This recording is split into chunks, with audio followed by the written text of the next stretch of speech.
Merhaba arkadaşlar, Tarkan Özvardar ben. Bugün YouTube kanalımızda köpeğinizle birlikte şehir devinimi içerisinde birlikte nasıl gezinti yapmanız gerekli olduğu, hangi kurallar dahilinde gezinti yapmanız gerekli olduğu, hem köpeğinizin güvenliği için hem birlikte daha uyumlu hareket edebilmek için. Ayrıca zaman zaman köpeğinizle birlikte bir gezintinin üstüne bir kafeye gidip kahve içmek isteyebilirsiniz. Bir kafede nasıl kural oluşturacağınız, köpeğinizle insanları ve diğer kafe sakinlerini, başka köpekler de gelebilir çünkü kafeye, rahatsız etmeden nasıl oturmanız gerekli olduğu, köpeğinizi nasıl konuşlandırmanız gerekli olduğu konusunda bilgiler vereceğim. Arkadaşlar, köpeğinizle şehirde yürüyüş yapacağınız zaman birincisi trafik kurallarına göre hareket etmek ve köpeğinizin güvenliğini ön plana almak zorundasınız. Mutlaka yürüyüş rotanızda caddeyi köpeği taşıdığınız tarafın tersinde tutmanız gerekiyor. Yani cadde sağımda akacak, ben yürüyüşümü köpeğim solumda olacak şekilde yapacağım ki köpeğimle cadde arasında bariyer oluşturabileyim ve köpeğimi trafikten koruyabileyim. Birinci dikkat etmeniz gereken şey bu. İkincisi, ben şehirde köpeğimle birlikte yürüyüş yapmadan önce çok önemlisi,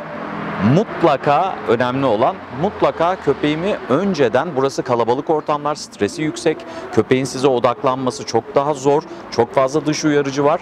Dolayısıyla da köpeği böyle ortamlara yüksek modda getirmemeniz gerekiyor. Yani ne yapmak lazım? Öncesinde iyi bir gezinti, bir park ziyareti, köpeğinizin özellikle çiş kaka ihtiyaçlarının karşılanmış olması, bu oldukça önemli. Çünkü buralarda çok fazla o imkanı bulamayacak köpeğiniz. Önceden bunları yaptırmış olmak oldukça önemli ve köpeği buraya yüksek bir modda getirmemek. Dolayısıyla parkta iyi bir egzersiz yapıp birazcık da oyun oynayıp mental olarak da fiziksel olarak da köpeğinizi düşük modda şehre getirmenizi tavsiye ediyorum. Çünkü bu devinim içerisinde köpeğin yüksek ve heyecanlı modda olması hem sizin yürüyüşünüzü zorlaştıracaktır köpeğinizle birlikte, hem de köpeğin stresli olmasını sağlayacaktır.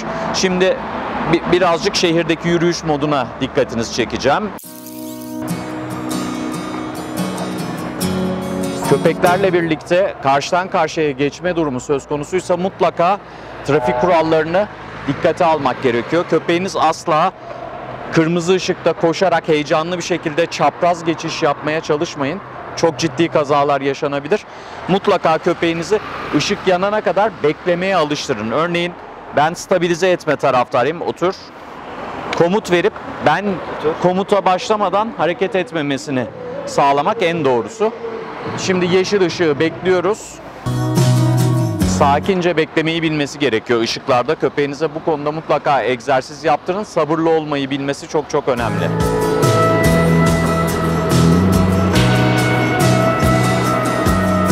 Şimdi yeşil yandı. Yürü komutuyla geçiş yapıyoruz.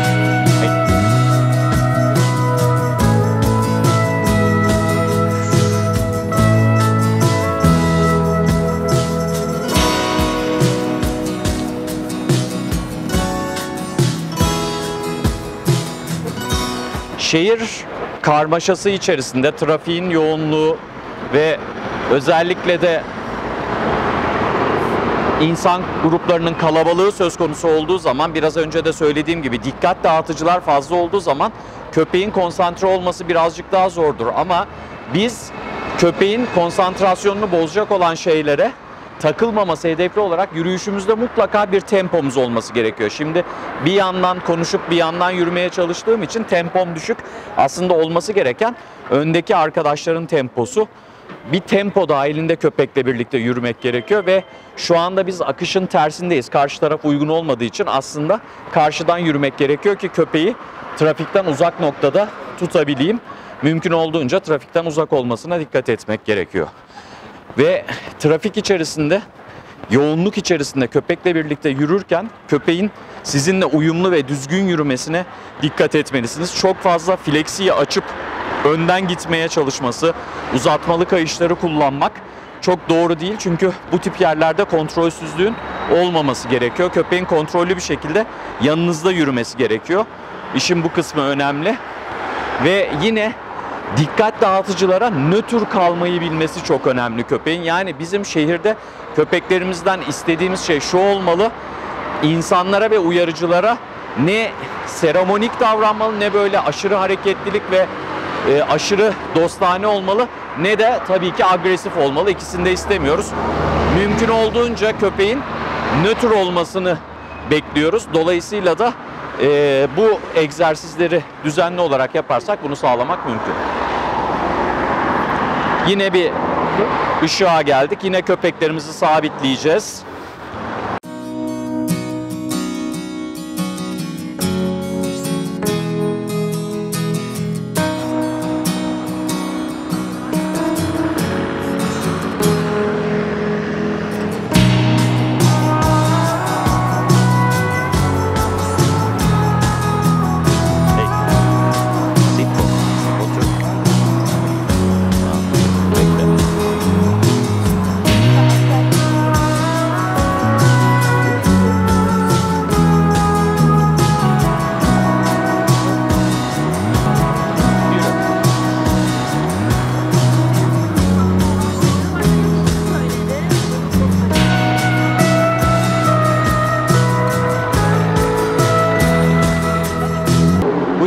Gezintiler esnasında yine tekrarlıyorum, mutlaka öncesinde iyi bir park ziyareti yapmak gerekiyor. Özellikle köpeğin bu tip yerlerde çiş ve kaka organizasyonunu şekillendirmemesi hedefliyiz. Yine de yanımızda her zaman olduğu gibi dışkı poşetlerimizi yanımızda taşıyoruz. Mutlaka yanımızda bulunduruyoruz olabilecek bir kazaya karşı.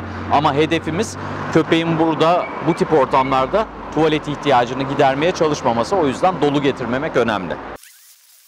Yürüyüş esnasında kalabalığın içerisinde mümkün olduğunca rotamı değiştirmeden, yani zikzaklar yapmadan yürüyorum. O oldukça önemli noktalardan bir tanesi. Çünkü köpek çevre algısı yüksek olacağı için bu tip durumlarda zikzak yaparsanız bir anda dikkat etmeyebilir. Ayağına basabilirsiniz köpeğinizin, canını yakabilirsiniz. Dolayısıyla hep böyle düz bir rotayı tercih edin. İnsanlara veyahut da işte yol kenarındaki ağaçlara falan göre kendinizi organize etmeye çalışmayın. Düz bir rotayı belirleyin ki köpek de rahat bir yürüyüş içerisine girebilsin. Burada tabii ses de çok yüksek olduğu için trafiğe bağlı birazcık daha yoğun vücut dili kullanmanız gerekebilir. Bazı komut vermeniz gereken durumlarda. Örneğin şimdi durayım, köpeğime burada bir otur yat komutu vermem gerekliyse ilk önce bana bakmasını sağlamam gerekiyor ki bu devinim içerisinde, bu kadar uyarıcı içerisinde çok kolay değil. Otur, yat. Bana baktığı takdirde algılayacaktır ve tekrar yürüyüşe geçeceğim zaman yürü, tekrar yürü komutunu veriyorum bana baktığı zaman. Yine bu tip yerlerde trafiği kontrol ediyorum. Her ne kadar ışık olmasa da kontrolsüz geçiş oluşturmuyorum. Araçları bekliyorum. Güvenlik her şeyden önemli şehirde. Yürü. Tekrar yürüyüşüm.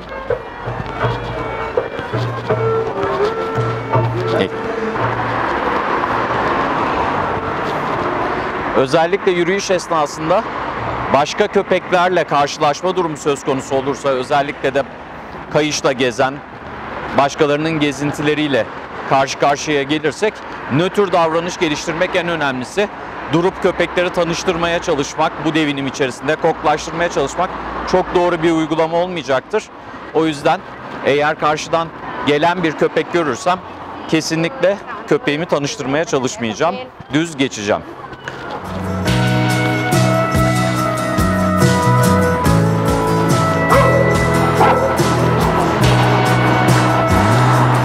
İşte köpeklerimizin nötr davranış geliştirmesi dediğim bu.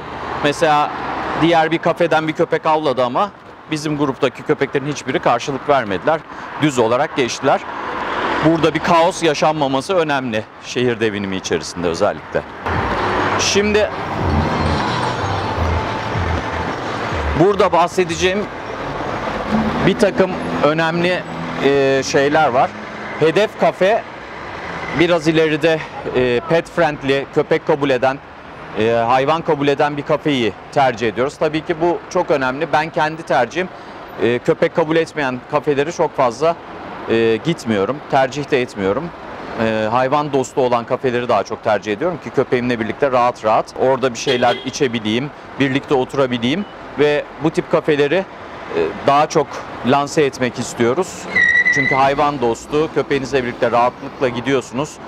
Sizi hiç kimse rahatsız etmiyor. Siz de rahat rahat oturup kahvenizi, çayınızı içebiliyorsunuz. O yüzden bu tip yerlere giderek onları daha kazançlı hale getirme hedefimiz var. Şimdi bu tip yerlere girmeden önce çok önemli bir nokta var. Ondan bahsedeceğim. Eğer hedef noktanıza direkt geldiyseniz, yani arabanızı tam kafenin önüne park ettiğinizi düşünelim.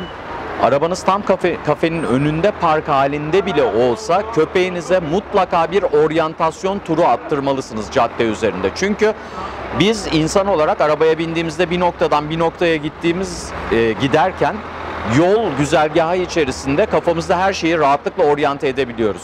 İşte örneğin Ankara için biz Esat 4 yoldan yürüyerek geldik. Ondan sonra arabayla Çay yolu tarafından geldik. Her şeyi Eskişehir yoluna çıktık falan falan. Kafamızda hepsi kurgulu. Ama köpek için bu o kadar basit bir kurgu değil. Arabayla bir anda bir oryantasyondan bambaşka hiç bilmediği bir devinimin içerisine gelmesi. Dolayısıyla direkt kafeye girerseniz eğer arabadan indiğiniz gibi köpek o oryantasyon algısını, yani alışma sürecini ve şaşırma sürecini kafenin içerisinde huzursuz bir şekilde atlatacaktır. O yüzden hedeflediğiniz kafe ya da restoranın kapısına bile park etmiş olsanız bir 10 dakikalık tur atıp ondan sonra hedeflediğiniz yere girmenizi tavsiye ediyorum. Ki köpek o esnada ortama oryante olabilsin, atmosferi algılayabilsin ki kafede kafası çok daha rahat olacaktır. O yüzden biz de biraz uzak bir noktaya park ettik aracımızı ve biraz yürüdük ki köpekler devinimi ve atmosferi algılayabilsinler diye. Hey.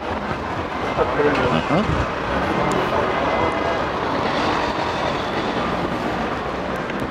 Evet arkadaşlar, şimdi Ankara'da yine pet friendly olan, köpek dostu olan, hayvan dostu olan kafeleri seçtiğimizi söylemiştim. Şimdi onlardan en sık uğradığımız yerlerden köpeklerimizle birlikte Goofy's kafeye geldik. Burası hem içeri hem dışarı köpeğinizi kabul eden bir kafe. Kahve çeşitlerini içebiliyorsunuz. Köpeğinizle de rahat rahat vakit geçirebiliyorsunuz. Kimse sizi köpeğini çeker misin diye uyarmıyor, tüyünden şikayetçi olmuyor. O yüzden hep bu tip kafeleri tercih ediyoruz. Şimdi kafeye girdiğimizde ilk dikkat edeceğimiz şey mümkün olduğunca köşe masayı seçmeye çalışacağız. Bunun sebeplerini oturduktan sonra size anlatacağım. Evet, merhabalar.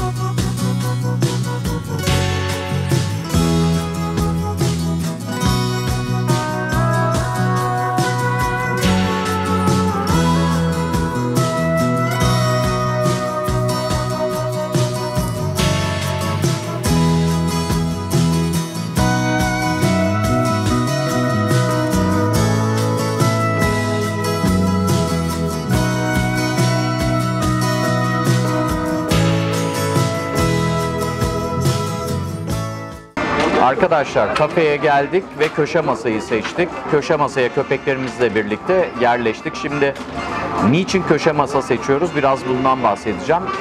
Birincisi, köşe masaya oturduğumuz takdirde köpekler insan akışının ve insan trafiğinin dışında kalıyorlar. Biraz daha korunmalı pozisyonda kalıyorlar ve eğer köpek akış içerisinde kalırsa kendini güvensiz hissediyor ve sürekli yanından, sağından, solundan insan akışı olduğu için tedirgin olabilir köpek. O yüzden köşe masaya oturmak köpeğin kendini daha fazla güvende hissetmesine neden oluyor. Çünkü arkası duvar, bu tarafında ben varım, diğer tarafı duvar, önden de her şeyi görebiliyor. Tıpkı bir in simülasyonu gibi, bir kulübe gibi köpek kendini daha rahat hissediyor. Ama eğer orta ya da giriş masaya oturmak zorunda kalırsanız da tavsiyem köpeğin arkasında sizin konuşlanmanız. Böylece en azından arka kısmını güvende hissedecektir köpek ve daha az tedirgin olacaktır. Köşe masaya oturmamızın bir başka sebebi de göz önünde olmamak. Çünkü bu tip yerlerde köpek ön planda olduğu zaman çok fazla insan köpekle ilgilenmek isteyebiliyor. Sürekli sevmek isteyen insanlar oluyor. Bu da siz burada oturup bir çay keyfi yapacakken sürekli diyalog kurmak zorunda kalıyorsunuz. Köpek kalkıyor tekrar merhaba demek için, siz onu tekrar stabilize etmeye çalışıyorsunuz falan falan. Köşe masaya oturduğunuzda daha rahat bir mental algısı oluyor köpeğin. O yüzden mümkün olduğunca köşe masayı tercih etmenizi tavsiye ediyorum. Buraya girdiğiniz anda siz ilk önce masaya oturup sonra da köpeğin ilk önce kendi etrafını koklayıp kendine güvenli alan olgusunu empoze ettikten sonra kendiliğinden oturma ve yatmasını beklemenizde fayda var. Kayışınızı hiçbir şekilde uzun bırakmıyorsunuz. Sadece yatabileceği kadar, ama gergin de değil. Yani hayvanı tansiyon altında da bırakmıyoruz. Çok önemli kural, kayışınızı kesinlikle masaya da sandalye ayağına fikse etmiyorsunuz. Çünkü bir anlık dalgınlık, bir anda bir yerden kedi çıkar, köpeğiniz bir anda tetiklenir, fırlarsa bütün bu sıcaklar köpeğin üstüne devrilebilir, masa üstüne devrilebilir ve çok ciddi kaza yaşanabilir. O yüzden mutlaka kayışınızı, tavsiyem, kendi bacağınıza fikse etmenizdir. Böylece köpeğin yapacağı bütün hareketleri hissedersiniz. İki eliniz de boş olduğu için çatal bıçak kullanabilirsiniz. Yemek yiyebilirsiniz rahatlıkla. O yüzden benim tavsiyem mutlaka kayışınızı bacağınızda stabilize etmeniz. Böylece dediğim gibi bütün hareketleri de rahatlıkla hissedebilirsiniz köpekteki. Yine bu tip bir noktaya geldiğiniz zaman, oturduğunuz zaman köpeğinizle olan ilginizi asla seremoniyi yükseltecek şekilde kurgulamayın. Yani köpeği burada mıncıklamak, sevmek, kucağınıza almak, masadan bir şeyler ikram etmek ya da burada ödüllendirmek çok doğru bir mantık olmaz. Çünkü köpek, eğer bunları yaptığınız takdirde buraya geldiğiniz her ziyaretinizde masadan bir beklenti içerisinde olacaktır. Masadan bir şey gelmediği takdirde de size reaksiyon verebilir, havlayabilir, huzursuz davranışlar gösterebilir, sıçrama davranışları gösterebilir. O yüzden bu tip yerlerde köpeğinizi özellikle ödüllendirmek ya da masadan ikramda bulunmak konusunda dikkatli olmanızı tavsiye ediyorum. Kesinlikle, hatta yapmamanızı öneriyorum. Köpeğin böyle rahat bir kafa yapısıyla yanınızda size eşlik etmesi beklenen şey. O yüzden öncesinde iyi bir gezinti yapmış olması ve yüksek gelmemesi gerekli olduğundan bahsetmiştim. Bunun haricinde buradan kalkmayı hedeflediğimiz anda, yani eğer köpeğinize ilk yeni başlıyorsanız bu tip kafe, restoran ziyaretlerine bir yarım saati geçirmemenizde fayda var. Köpek burayı sıkıcı, bunaltıcı bir yer olarak düşünmemeli. Bir yarım saat oturup 2 çay içip kalkmanız ilk çalışmalar için yeterli olacaktır ve kalkmayı planladığınız zaman mutlaka köpeğinizin yatar veyahut da oturur, rahat, stabil bir mental algıda olduğu an kalkın ki köpek şöyle bir düşünce oluşturmasın kafasında: eğer hareketlendiği zaman giderseniz, bu çok hareketlendi, huzursuz oldu herhalde deyip kalkarsanız, bu sefer köpek ne düşünecek? Hareketlenerek sizi manipüle edebileceğini ve gezintiye çıkarabileceğini düşünecektir. O yüzden benim tavsiyem, asla köpek hareketliyken kalkmayın. Eğer köpek hareketlenirse de bir otur komutu ve yat komutu verip en azından bir 20'ye kadar içinizden sayıp öyle kalkmaya çalışın ki köpek o kurgu içerisinde sizi manipüle edebildiğini düşünmesin. Evet arkadaşlar, köpeklerimizle beraber rahat, huzurlu bir şekilde oturduk. Çayımızı, kahvemizi içtik. Hiçbir sorun çıkmadı.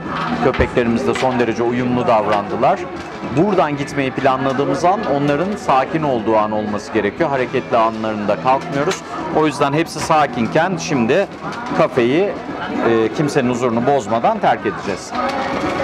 Kalkalım. Arkadaşlar, köpeklerinizle birlikte vakit geçirmek çok keyifli. O yüzden kendi planlarınız içerisine köpeklerinizi dahil etmeyi ihmal etmeyin. Birlikte, köpeğinizle birlikte bir kafeye gitmek, kafede köpeğinizle birlikte vakit geçirmek her zaman onun da isteyeceği bir şey, mutlu olacağı bir şey. Çünkü köpekler, unutmayalım ki, sahip oryantasyonlu canlılardır. Siz neredeyseniz yanınızda olmak isterler. Bu tip planlarınıza da mutlaka köpeklerinizi dahil etmeye çalışın.